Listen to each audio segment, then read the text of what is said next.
it's one perspective, which is a good example of how the two can sit side by side and not be exactly alike, even though the world, the reality of what's really physically there and energetically there is the same. Yeah. The interpretation can be different. And that's where I actually, I guess I didn't write it down. The word interpretation for me came up here, because you can take that reality and put your own spin on it if you want to put it into today's media terms. So let me, first let me close the door real quick, because I know we've got other people working on the building here.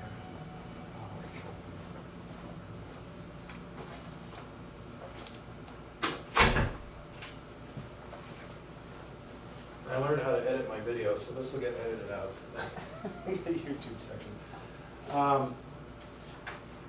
The one thing I did want to say about the big giant head too is, and we touched on it, Mary, you mentioned it as well, is that congruence.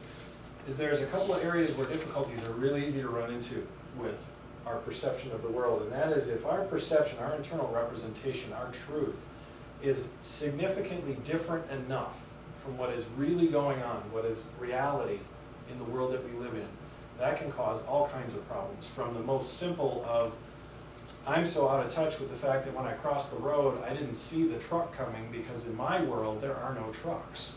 I step out in front of the truck. I've got a congruence issue going on here big time. Well, I probably don't after a couple of seconds, but you get my point, is that truck is still there.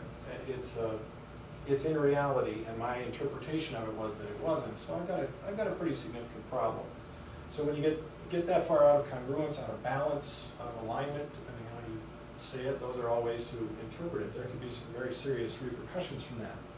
And the other one too is, Hans, you're kind of referring to it a little bit in what you're speaking of too, is your internal wisdom, your higher self, your heart speak, whatever it is that you happen to, phrase you happen to use for that. God speak is another one. People receive energy that way and information that way.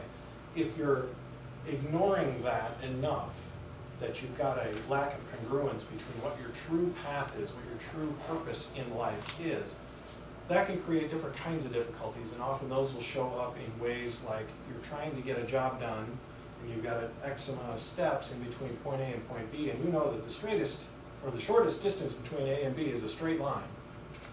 Okay, well you've got those steps laid out. That's a great way to go if you're looking only for the efficiency of time.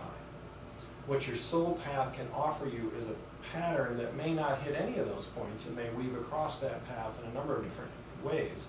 But what you will find is that you will learn more things. It'll take a little longer, but you'll learn more and you'll have a richer experience for allowing that inner guidance to show you ultimately how to get to the same goal, but not with so many restrictive, straight line, linear steps along the way, because your soul path usually offers something other than the linear.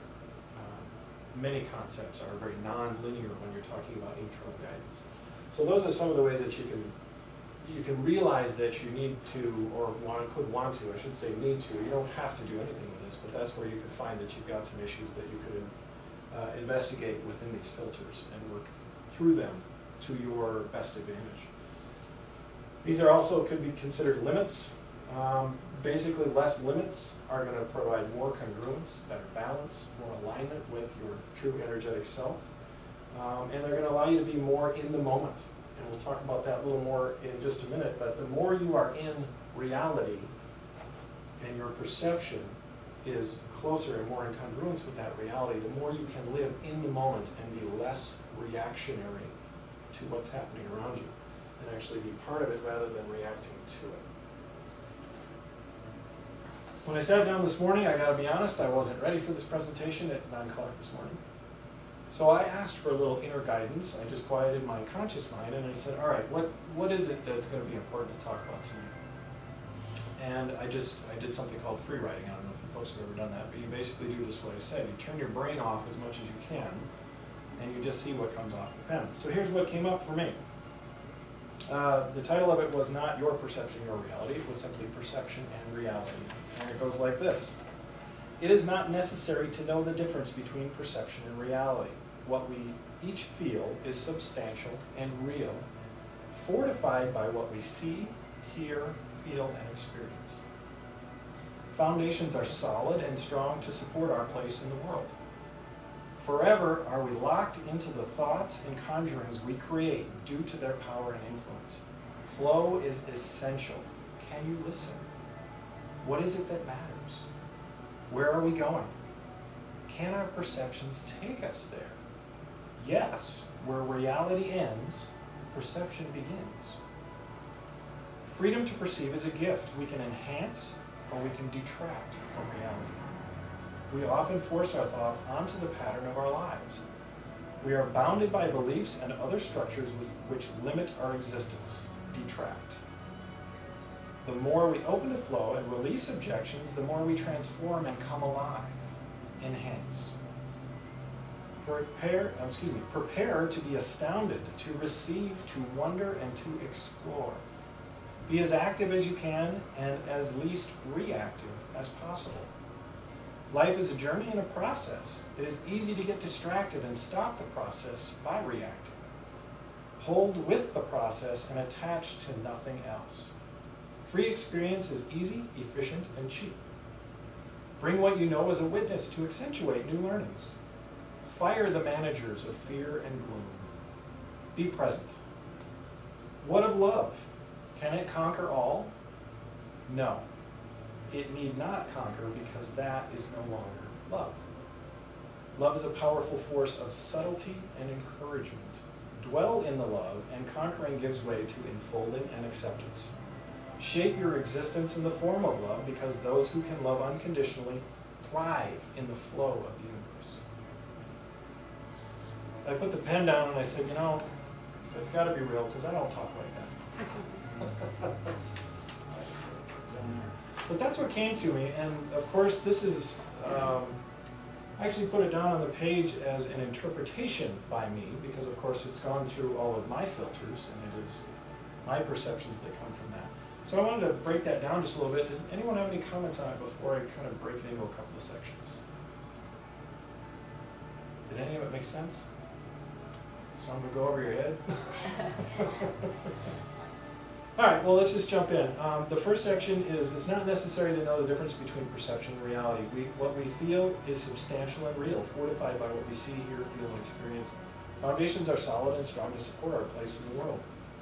To me, what that meant was, we have what we need to be here, and we can count on that. We can trust that. And this kind of trust that I'm referring to is something that I kind of think of and have thought of for most of my life as a knowing. I was an airline pilot for a lot of years, and every time I would go to fly an airplane, there was just a knowing that I had that the air would hold up the plane if I went fast enough through it, that the wings would stay on, and of course there are physical principles involved here that, you check some of those things before you'd actually go fly. But there was just, everything was in place. I knew that the fuel would burn in the engine. That was just never anything I thought about. I could count on that. That was a solid foundational thing that would happen. And that collaboration, I also never thought of it as a collaboration until very recently, but that was a collaboration that worked. And if there was any one piece that was missing, I would not have gone flying on that particular day or that particular flight. So that's, I think, what this is talking about, is that the basic assumptions for life are sound and solid. The air is going to be breathable if we get it into our lungs. The water is going to be drinkable as long as it's not polluted, of course. I mean, just the gravity will hold us on the planet. We can count on these things. We don't think about them every day, but if we do, we know that they're solid and